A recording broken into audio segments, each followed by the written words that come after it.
A 50th anniversary. We were in. 50th wedding anniversary. Yes, we were in Niagara on the Lakes. There's about 50 wine,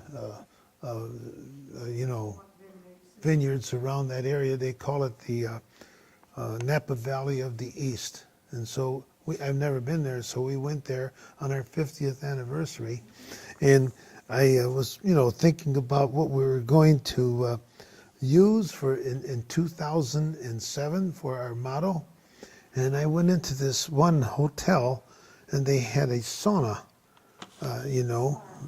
spa. And I was walking around, and I hear this water, like that, and I'm looking around, and I see this beautiful saying at the doorway as you go in, and it says, "As you believe, so you become." Right away, I says, "Fellas, my wife," I says, "there it is. That's what we're going to use. That's our motto."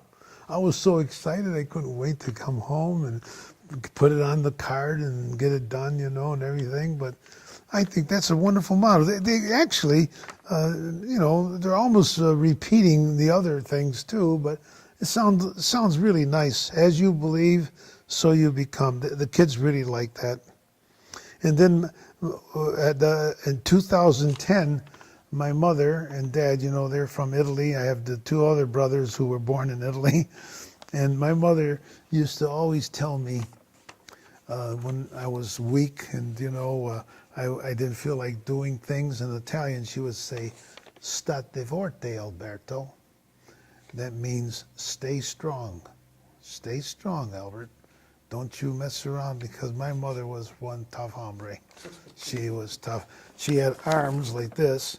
And if I got out of hand, she'd whip, she'd give me a backhand, man, But she was so tough, but she epitomized the state forte. So that came into my mind. I says, you know what? I'm going to use that. So now, if you go, did you by any chance go to the field when you came to visit me a while back? Oh, yeah. Did you see the signs? I did. I missed that. They're on the. There's the last 4 years. The signs are 8 feet high and about 12 feet long. And one of my parents decided to put them up there. And then right as you enter the field, all my sayings, all of the mottos are on little cards, on the sayings. I never asked them to do that. Yeah. They did it. Yeah. People ask me, how do coaches become successful? I said, there's one thing that they have to have. Number one was they got to love the game, and number two, they got to care for kids. If you don't care for kids, I don't know if you're going to be successful. And that guy Tony Dungy, did you read his book? Mm-hmm. Unbelievable. I think the name of the book is can't remember right now, but. Was that? He's got a couple of them. Yes, and he's one of my favorite coaches. Never swears, and he's a gentleman. And he played at Jackson High School, and when I was coaching baseball, there you go.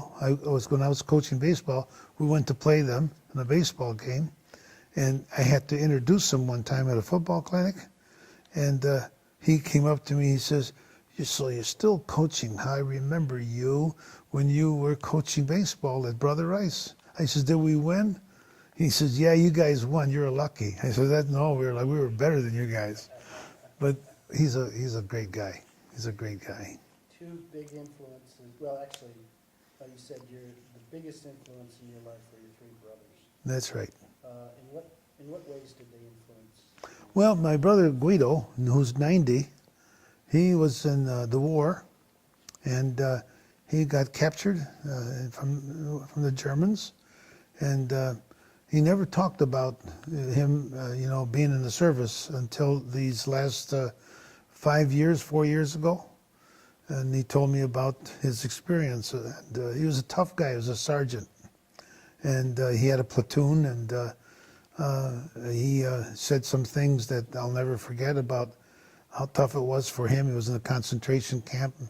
He got liberated in a very short time. A lot of guys stayed for a long time in those camps, but he was very humble, and you know, we had a fighting force in Europe, and he was part of all that. Then I had another brother named Romeo. He was also a sergeant in the Army, and he was occupation forces in Korea. And he's 85. He's 85. And then I got another brother who is an intellectual because he belonged to the counterintelligence corps in the Army, and he was stationed in Trieste, Italy. And he didn't have to wear his uniform. He wore suits and stuff like that, you know. And he had Italians as maids, but he was in the intelligence corps. And he works for the Internal Revenue, and he's 82 years old, and he still works for the Internal Revenue. He's the brains of the family. And then myself, I was in the service too, but I played football when I was in the service. We didn't have any conflict. My wife was with me, and we had Rick in Augsburg, our first child.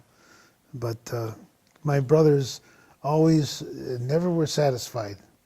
If I had a good day in high school, I remember, they'd come up and say, "Hey, you know, you can do better than that." They always criticized me in a positive way, if you know what I'm talking about. And then when a lot of nice things happened to me in high school, and I got some recognition, I got a scholarship to Michigan State, it was all worth it. My mother and dad, they didn't know what that was. "Oh, you go to school, how much do we have to pay?" They don't know. You know, they were just from the old country, and but they always influenced me. I shined their shoes, I washed their cars. They told me what to do all the time, and I never said "screw you" or anything like that. You know, I said, Gave you a homework assignment. "What's that?"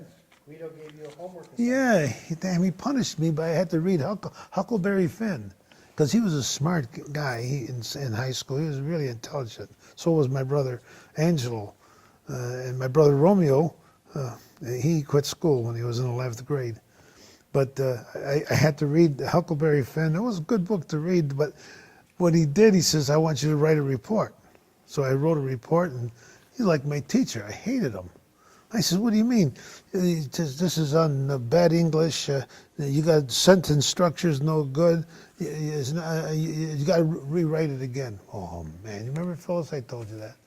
And so, but he did it for a purpose. When I did something wrong and my parents were mad at me, they would send me to my brother Guido. And he would, just having him talk to me, he never put his hands on me or hit me or anything like that. Just the way he talked to me, like I couldn't stand it, you know. I had to get out of there, but I respected him for that, and what those guys did. They're very special. Two coaches